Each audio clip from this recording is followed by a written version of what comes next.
किसान यूनियन चुड़ूनी जिंदाबाद जिंदाबाद जिंदाबाद। किसान घोटाला बंद करो, बंद करो, बंद करो, किसानों को लूटना बंद करो, बंद करो, बंद करो। खान हमारी लूट तुम्हारी नहीं चलेगी, नहीं चलेगी, खान हमारी लूट तुम्हारी नहीं चलेगी, नहीं चलेगी। किसानों को लूटना बंद करो, बंद करो, बंद करो। हरियाणा सरकार मुर्दाबाद, मुर्दाबाद मुर्दाबाद, किसान विरोधी सरकार मुर्दाबाद, मुर्दाबाद मुर्दाबाद। खान हमारी लूट तुम्हारी नहीं चलेगी, नहीं चलेगी, खान हमारी लूट तुम्हारी नहीं चलेगी। खान घोटाला बंद करो, बंद करो, बंद करो। खान घोटाले के दोषियों को सजा दो, सजा दो, सजा दो। खान घोटाले के दोषियों को FIR दर्ज करो, दर्ज करो, दर्ज करो। खान घोटाला बंद करो, बंद करो, बंद करो, किसानों को लूटना बंद करो, बंद करो, बंद करो। नहीं चलेगी। किसान यूनियन प्रदेश युवा प्रदेश अध्यक्ष विक्रम कसाना जी से। विक्रम जी, आज का क्या एजेंडा था और आज किसान जो है किसान भवन में एकत्रित हुए हैं, किस मामले को लेकर? आज भारतीय किसान यूनियन चुड़ूनी की हल्का स्तरीय बैठक थी, जिसमें मुख्य जो विषय है प्रदेश में जो धान घोटाला हुआ है बड़ा। पिछले दिनों आप पत्रकार साथियों ने भी देखा होगा कि करनाल में 6 करोड़ के जो मंडी में ये धान घोटाले के जो दोषी हैं उन पर FIR दर्ज हुई है। उसमें मंडी निरीक्षक और मार्केट कमेटी के कर्मचारी और राइस मिलर हैं। इसी तरह का अगर घोटाले की बात डांड और पुंडरी और कैथल गुलाची का कल्यात में भी करने की बात करें तो इससे भी कई गुना बड़ा घोटाला इन मंडियों में भी देखने को मिलेगा। हम सरकार से मांग करते हैं, मांग भी क्या कर रहे हैं, हम निरंतर सड़कों पर उतरकर विरोध प्रदर्शन कर रहे हैं, मुख्यमंत्री के आवास तक का घेराव कर लिया, लेकिन कहीं भी सरकार की ओर से कोई सुनाई नहीं है, जिससे सीधा सीधा ये संकेत मिलता है कि पूरे प्रदेश में राइस मिलरों को और खरीद एजेंसियों को लूट की खुली छूट सरकार ने दे रखी है। हम इसका जी जान तरीके से विरोध कर रहे हैं, सड़कों पर उतर के विरोध कर रहे हैं सरकार के अधिकारियों से, और मुख्यमंत्री तक से इस बारे में हमने मतलब अपनी बात मुख्यमंत्री के सामने रखी, लेकिन नतीजा वही डाक के 3 पात। हम सरकार से मांग करते हैं कि ये जो धान घोटाला हुआ है, फर्जी गेट पास जहां से शुरू होता है, फर्जी पोर्टल चढ़ाया गया, फर्जी गेट पास काटे गए, और तो और बाहर से खरीद शुरू होने से पहले ही राइस मिलरों ने चावल और धान अपने शिलरों के अंदर रख ली थी।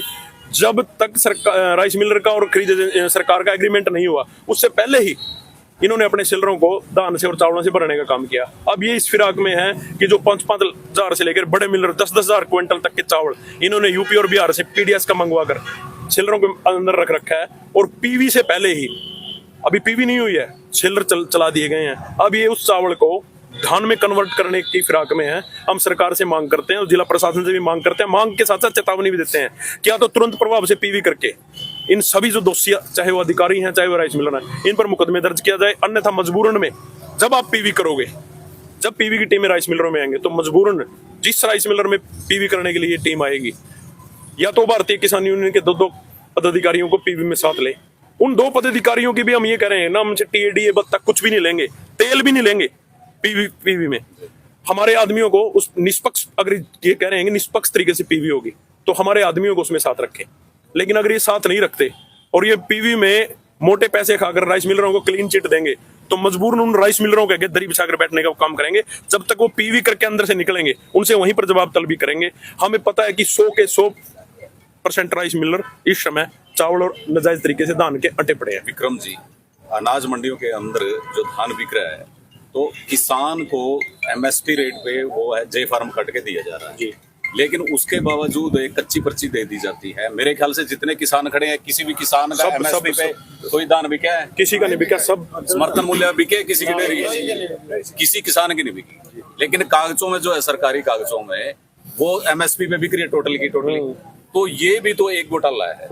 बिल्कुल। तो मैं ये कह रहा हूँ, देखिए इस बार बारिश की वजह से धान की निकासी कम हुई है।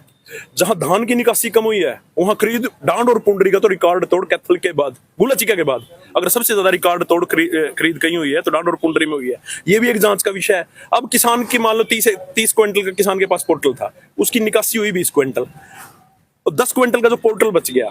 अब यहाँ पर मंडी में बैठे हैं, जैसे पुंडरी मंडी का कोई सुपरवाइजर है हिमांशु, अब वो किसानों के साथ सेटिंग कर रहा है कि आप हमें पोर्टल दे दीजिए। वो पोर्टल लेकर पता नहीं उसका क्या खेल है, उस पोर्टल की लेकर पोर्टल की आड़ में वो खुद भी और सरकार के रेवेन्यू का भी नुकसान पहुंचा रहा है। इस तरह के अधिकारियों की भी जांच होनी चाहिए। पुख्ता सबूत मिले हैं कुछ उसके? इसके पुख्ता सबूत भी आप लोगों को दे दिए जाएंगे। उन किसानों को आप लोगों के सामने लेके आएंगे जल्द ही, जिनका धान का J फार्म 2389 रुपए का काट दिया गया। धान उसकी 2000 में 2100 में 2200 में बिकी। और ये जो है कि जिसका पोर्टल बच गया है और उसका पोर्टल खरीद लिया गया है, और मैं तो ये कह रहा हूँ कि बहुत से किसानों को तो पता भी नहीं है, अचानक उन्होंने ये बताया कि हमारे खाते में पैसे आ गए हैं।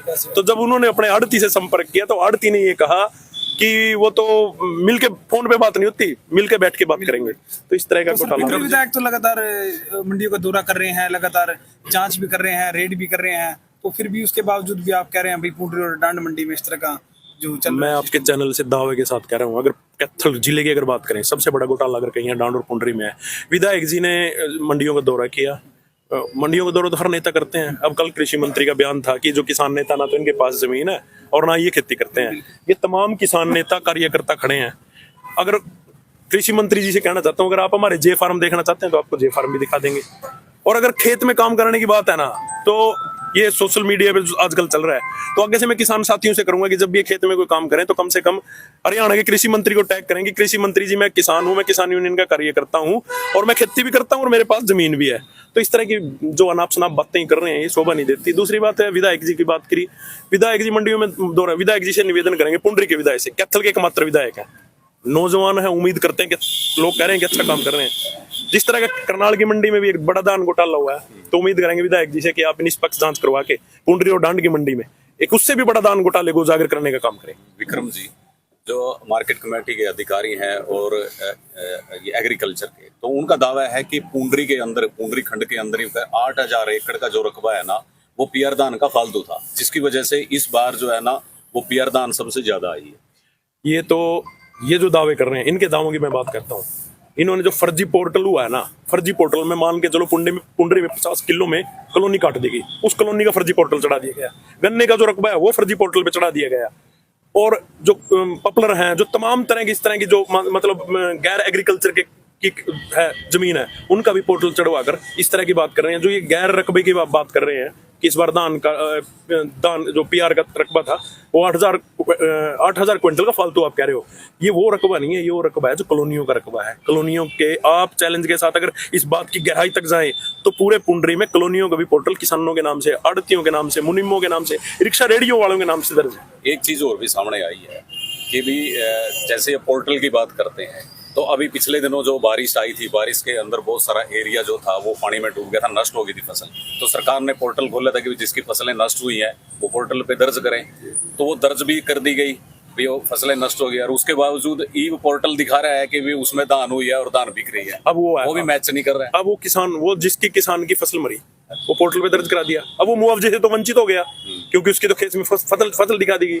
फसल उस किसान के, ये सीधा किसानों को मुआवजे देने से बचने का काम। और एक जो फर्जी पोर्टल घोटाला है, इसको दान घोटाला, फर्जी दान घोटाला है, इसको इसी तरह की चीजों की आड़ लेकर एक बड़े घोटाले को अंजाम पूरे हरियाणा में दिया। सरकार अगर इस मामले को दबाने की कोशिश करती है तो भारतीय किसान यूनियन का क्या स्टेप रहेगा? मैं आपके चैनल से के माध्यम से भारतीय किसान यूनियन चुडूनी की अगर बात करूं, 22 सितंबर से लेकर आज तक एक दिन भी संगठन के कार्यकर्ता घर नहीं बैठे।